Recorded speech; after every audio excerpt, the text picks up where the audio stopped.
Alors, le contentieux entre l'Algérie et le Maroc, c'est un contentieux dont nous sommes largement responsables, nous, Français.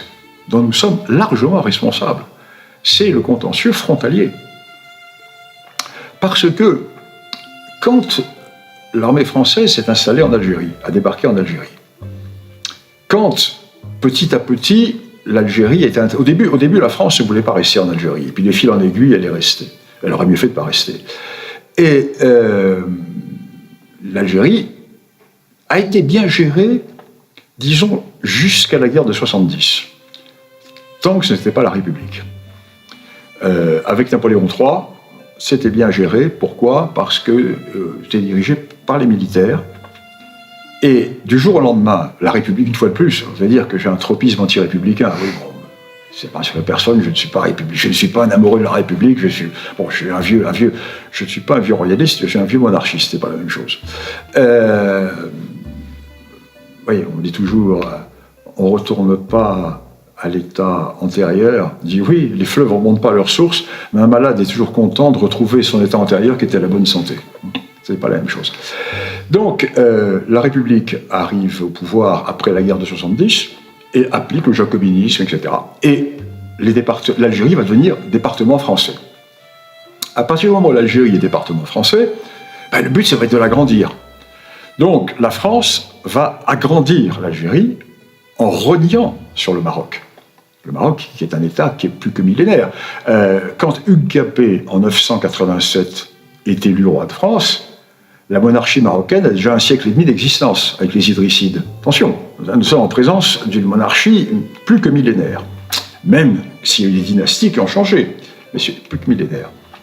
Et la France va donc élargir l'Algérie en grignotant le Maroc. Et des régions, les régions sahariennes par exemple, Colombéchar, c'est une zone algérienne. Le Touat, le Gourara, le Tidikelt, Igli, tout ça, c'est algérien. C'est marocain.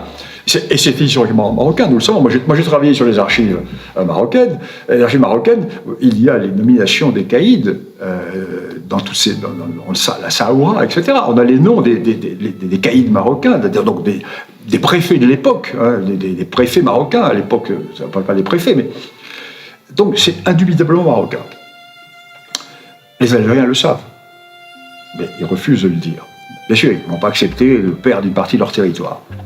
Alors en 1960, De Gaulle, qui avait déjà l'intention de donner l'indépendance à l'Algérie, après avoir bien trahi et les Français d'Algérie et les Pieds Noirs, alors vous en croire qu'il allait défendre l'Algérie française, donc De Gaulle, qui savait déjà qu'il allait donner l'indépendance à l'Algérie, veut revenir sur les frontières, parce qu'il sait très bien, parce que De Gaulle, avec tous les défauts qu'il avait, était un homme cultivé, un homme qui connaissait l'histoire, et il savait très bien que le Maroc avait été amputé. En plus, De Gaulle avait de très bons rapports avec le Maroc, parce que le sultan du Maroc, à l'époque, on ne disait pas le roi, on disait le sultan, Mohamed V, était compagnon de la libération. C'était un des compagnons de la libération, le Mohamed V, hein. Donc il était très proche de Gaulle. Et donc De Gaulle propose aux Marocains une rectification des frontières. Il dit aux Marocains, bon, je vais donner l'indépendance à l'Algérie, je sais très bien qu'il y a une partie là, on va s'arranger. Et les Marocains, élégants, vont faire une erreur. Les Marocains vont dire, non, on ne veut pas s'arranger avec vous, qui êtes le colonisateur, sur le dos de nos frères algériens. Nous arrangerons cela demain avec les Algériens, quand l'Algérie sera indépendante. Et les Marocains vont entamer, avant l'indépendance de l'Algérie, des négociations avec le gouvernement algérien provisoire, le GPRA, le gouvernement provisoire de la République algérienne, et il va entamer des négociations fin 60, début 61, donc 1 an et demi avant l'indépendance de l'Algérie, et le GPRA reconnaît la légitimité de la rectification des frontières.